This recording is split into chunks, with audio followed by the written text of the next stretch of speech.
Bienvenue au studio de TV Rosé. On est là aujourd'hui pour parler de quoi? Ah, Alors là, c'est bonne une grande question. question. C'est une grande question. Ouais. Le parcours culinaire, Parcours culinaire. 3e édition. Ah oui, c'est pas la première en fait. Alors, c'est la première année qu'on l'a nommé la rue qui a du goût, mais effectivement, on a commencé l'événement en 2016. Alors, comment est venue l'idée? Dans la bonne humeur, Ça, j'ai c'est l'impression. dans la bonne humeur, oui.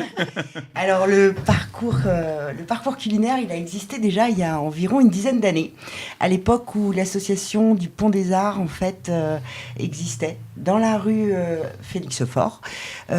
Aujourd'hui, on associe rue Félix Faure et rue Alsace-Lorraine pour faire un parcours un petit peu plus long. Mais il est vrai qu'à l'époque de cette association, il y avait donc 25 créateurs présents. On organisait le parcours culinaire, on l'avait appelé d'ailleurs Harry Cuisine. On mettait aussi en place de la même façon une vingtaine de cuisiniers sur des sites tels que des commerçants ou des associations.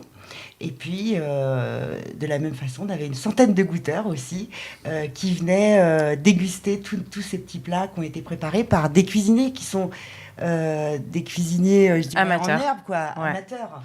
Bah, comment c'est quoi l'idée de départ? On se dit tiens, L'idée, c'est la rencontre, c'est le partage, Voilà. c'est l'envie de connaître ses voisins aussi, hein, parce que effectivement, on publie généralement des petits flyers ou des affiches dans le quartier pour que les gens se connaissent en fait. De la même façon, bon, c'est un projet cette année et comme déjà depuis 3 ans qui est porté par les Jardins de la rue Alsace-Lorraine, l'association des Jardins de la rue Alsace-Lorraine, qui est aussi à l'origine du festival et donc qui a aussi pour but de faire connaissance avec tous ses voisins. alors concrètement le principe c'est quoi?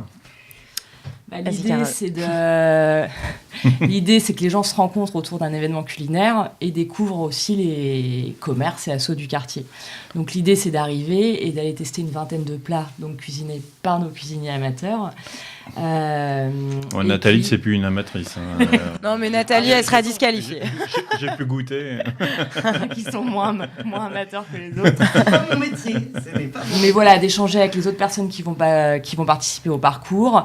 Et puis, à l'issue de ce parcours, tout le monde va se retrouver à la fin de la journée vers 18h et vont être élus le meilleur cuisinier, enfin les 3 meilleurs. Le top 3, ouais. Le top 3 de cette vingtaine de cuisiniers. Et puis après, tout le monde sera récompensé. Grâce Oui, au voilà, commerce et c'est aux la, assos. ouais, voilà. fois C'est la première année, ouais. Vraiment la première fois qu'on fait ça, parce que cette année, on s'est dit, il n'est pas question qu'il y ait des perdants. On n'a pas envie non plus que ce soit un concours, on n'a pas envie de décevoir des gens qui sont des amateurs, qui sont pleins de bonne volonté. On a vraiment envie qu'ils soient récompensés, qu'ils aient envie de revenir aussi, et qu'ils repartent tous heureux, quoi, surtout. Donc c'est pour ça que du coup tous les commerçants qui accueillent et les associations également offrent gracieusement un lot par cuisinier. Donc il y a un vrai engagement aussi des commerçants du quartier et des associations pour que tout le monde reparte avec un petit lot. Donc ça va être peut-être un bon repas, ou un apéritif gratuit quand il s'agit d'un bar. Enfin voilà. Bon, ça m'a l'air bien fort sympathique votre affaire. Ah oui Si on veut s'inscrire, on fait comment? Alors, il va y avoir des bulletins d'inscription qui seront disponibles dans différents espaces publics, donc déjà dans tous les lieux d'accueil de la rue Alsace-Lorraine et Félix Faure. Et puis, il faut déposer. Donc, la participation est de 6 € pour les goûteurs. Ça permet en fait de rembourser les cuisiniers par la suite. En C'est fait, juste pour acheter les voilà, ingrédients, exactement. en fait. C'est Ouais. pour acheter les ingrédients. Et puis, du coup, il faut rendre les bulletins d'inscription remplis avec son règlement de 6 € à l'association les Jardins de la rue Alsace-Lorraine, qui se situe au 21 de cette même rue-là. De la rue Alsace-Lorraine. Voilà. Et il y aura une boîte aux lettres où on pourra laisser le courrier. Oui, La boîte au aux lettres 21, du ouais. 21. La boîte aux lettres du 21 de la rue Alsace-Lorraine, qui porte quand même l'association des Jardins de la rue Alsace-Lorraine, mais bien d'autres choses aussi. Ouais, voilà. C'est vraiment une boîte aux lettres pour tout le monde. Est-ce que vous voyez d'autres choses à rajouter sur cet événement qu'on n'aurait pas évoqué? Faut venir nombreux. Je parle vraiment de tous les commerçants et des associations, en fait, de tous les commerçants et associations qui participent à ce projet et qui vont accueillir justement les cuisiniers. Alors, on a Oui, il aussi y a la liste, bien c'est vrai. le Desperade. Ouais, le Desperade. On a l'association Parage aussi, qui est située au 17 de la rue Alsace-Lorraine, donc qui fait un atelier vélo et qui crée plus largement un tas de choses sur la base du métal, de la ferronnerie, du bois. Donc une asso super sympa qui ouvre ses portes. Il y a l'asso des jardins de la rue Alsace-Lorraine, si on ne l'avait pas déjà dit,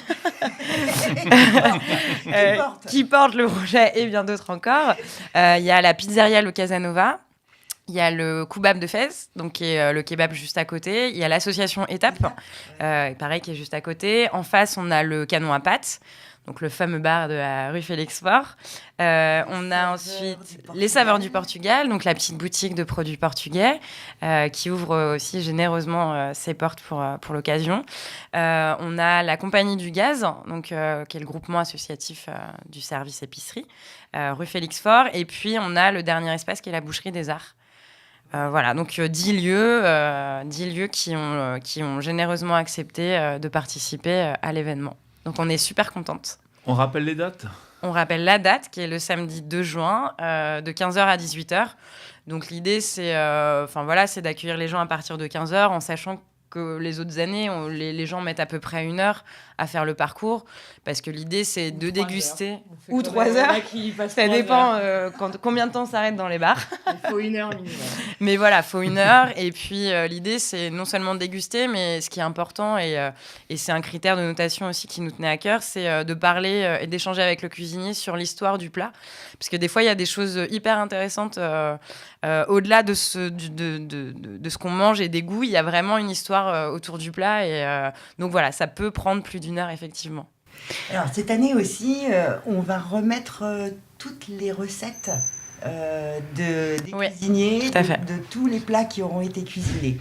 Il y a une autre chose que je voulais ajouter. Je vous conseille à tous les goûteurs de ne pas manger trop avant d'arriver parce que c'est assez impressionnant de goûter 20 plats, même si ce sont des petites quantités sous forme de verrine, de cuillerée, de bouchée, etc. Il y a un moment donné, on n'en peut plus. On n'en peut plus. C'est vrai que... et peut-être organiser son parcours en fonction des plats sucrés, salés, qui soient chauds, qui soient froids, ça va faire... Nous, on orientera de toute façon, puisqu'on gérera un petit peu le parcours fléché, on orientera les gens. Et ce qui est intéressant de rappeler également, c'est que donc, du coup, à 18h, il y a une remise des prix. Et puis, en général, c'est un moment qui est assez convivial, qui permet à tous les cuisiniers de se retrouver, parce que forcément, vu qu'ils tiennent chacun leur stand, ils se sont pas forcément rencontrés avant. Donc là, ils se rencontrent tous. Donc, on invite aussi les goûteurs à rester jusqu'à 18h ou à revenir à 18h pour participer, parce que c'est toujours hyper sympa. Si vous avez envie de nous joindre, il y a quand même une boîte mail qui a été créée. Il me semblait quand même. Ouais. Une boîte mail qui a été créée spécifiquement pour cet événement, laruequadugout@gmail.com. Donc en attendant, voilà. Et une page Facebook, un événement Facebook également où vous aurez toutes les infos pratiques et puis on fera des piqûres de rappel jusqu'au 2 juin. Bon, on fera ce qu'on peut pour relayer. Merci. Merci d'être passé. Nous accueillir au sein de votre studio. Merci beaucoup. Merci. Merci.